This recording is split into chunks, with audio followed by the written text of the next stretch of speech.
guys, welcome back. I am assuming that you came from yesterday's tutorial where I showed you how to sculpt and apply this eye prosthetic for this lovely handmaid's tale look. Today I will be showing you how to create the bonnet, which I have underneath. Whoop, that just came off all in one. Go this way. I do show you how to create this bonnet and of course this lovely, I don't know the correct term, wings, coat of shame. Feel like Little Bo Peep, whatever you want to turn it into, you can call it that. I will be showing you how to create these two, but enough of that. If you did not come from this tutorial and would like to see, I will leave a link down below. Let's get cracking. So to start off, guys, you will want some nice white cheap fabric. Do not spend a lot of money on this, and a tape measure, of course. I just measured from the very front of my forehead, like where my hairline starts, to the very bottom of the nape of my neck, just to get a rough idea of how wide I really need the head kind of bonnet to be. I did actually make the bonnet a little bit too big, however, so you will not need it quite that large. However, this was the first thing that I have ever sewn by hand, guys. And by hand, I mean sewing machine. However, I'm very impressed with how it turned out. So once you have cut the square, of course, you want to fold kind of one edge in maybe about 2 centimeters and then over on top of it again, just to get a nice clean edge. Pin it, and then you're going to want to sew it together to get the nice folded edge that they have at the front of their bonnet.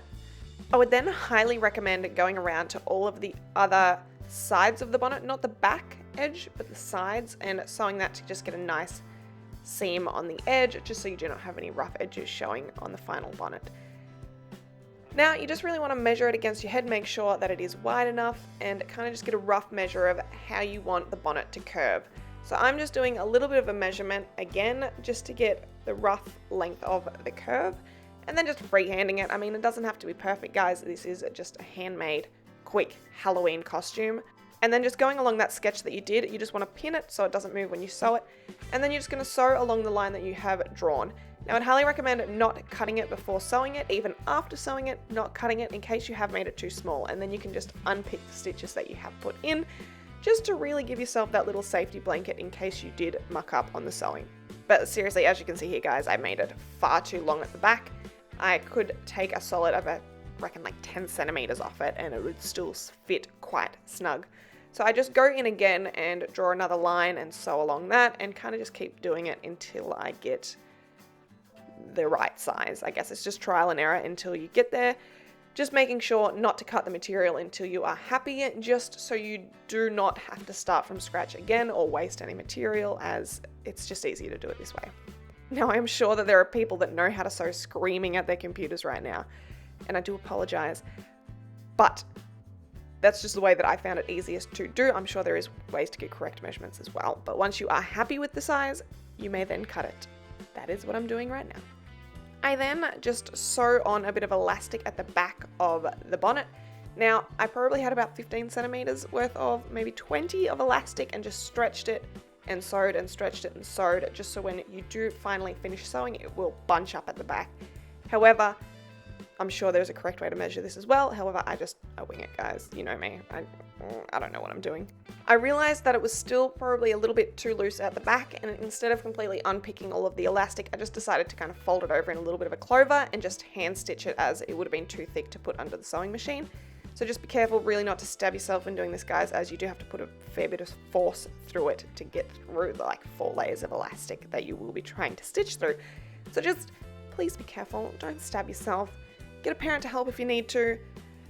I probably should have got a parent to help, to be completely honest. I don't think I should be allowed to use a needle or a sewing machine, to be completely honest.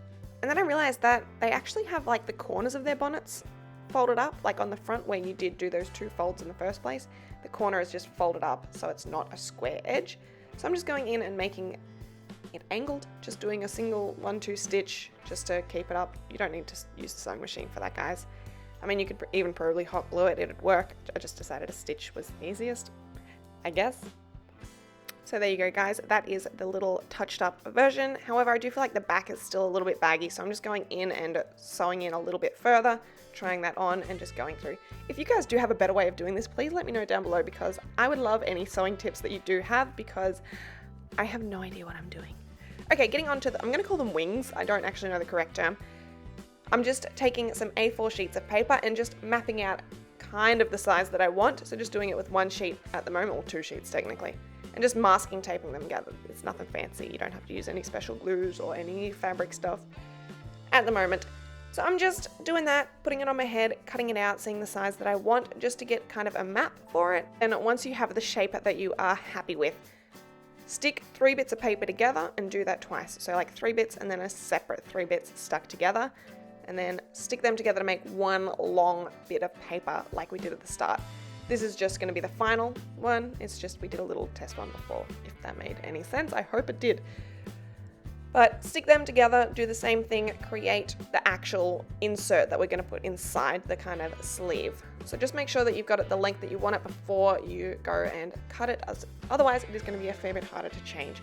So once you do that, I highly recommend that you put masking tape or some kind of tape along the edges, just to make sure that they don't fray up or bend or move or anything like that, just to keep it really stuck together and keep the edges nice and smooth. And then once you do have the correct size of the insert, just go around and cut with about a centimeter kind of gap around the actual insert with the same white material as the bonnet. And then once you are happy with that, you will wanting to kind of sew very close to the edge. You don't want to go any further than a centimeter in. Sew it, but leave it like a small gap, something preferably that you could nearly get your hands through, or something to be able to turn the whole sleeve inside out so you will not have a seam on the outside. Does that make sense? I'm hoping that makes sense. So then once you do have it turned in the right way, you're just going to want to roll up the insert that you made out of paper, being careful not to crease it or put any real severe dents in it, and then just slide it in. You just got to play around with it for a little bit to try and get it to do the thing that you want, and just to make sure the corners are in place, and then kind of try and let it unravel. You will have to work with it a little bit. It will not necessarily play the game straight away, but you will get there, guys. We'll get there together. It's going to work, I promise. I promise you it will. But then you'll just want to stitch the little opening that you pulled it through together. I would recommend folding the 2 kind of edges in so it doesn't look like weird or out of place, and just hand stitching it with white thread.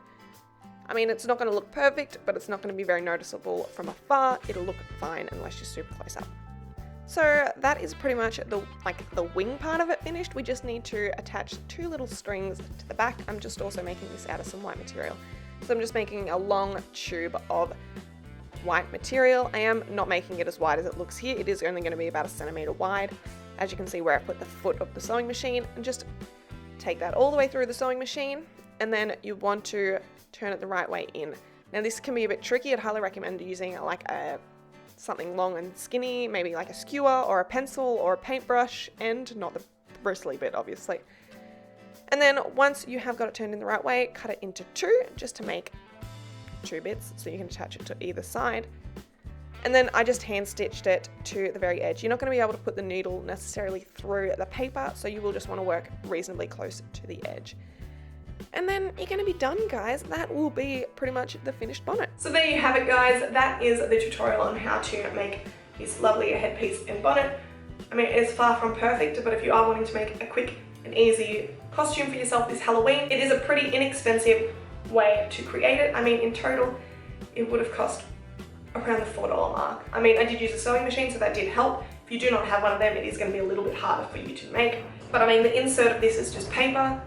This was white fabric that I think was around, from Spotlight, between $2 to kind of $3.50 per meter. If you do have a Spotlight card, I do believe at the time that I bought it, it was $2 a meter. So pretty inexpensive. You wouldn't need any more than a meter. And then other than that, it's pretty much just your time and patience. But if you do recreate any of my looks this Halloween, please tag me on it. I will leave down below all of my social media links, so you can of course tag me on Instagram or Twitter or Facebook, your choice.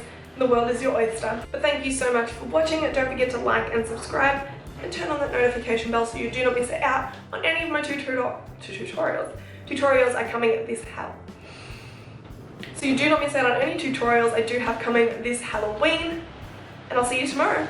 Bye!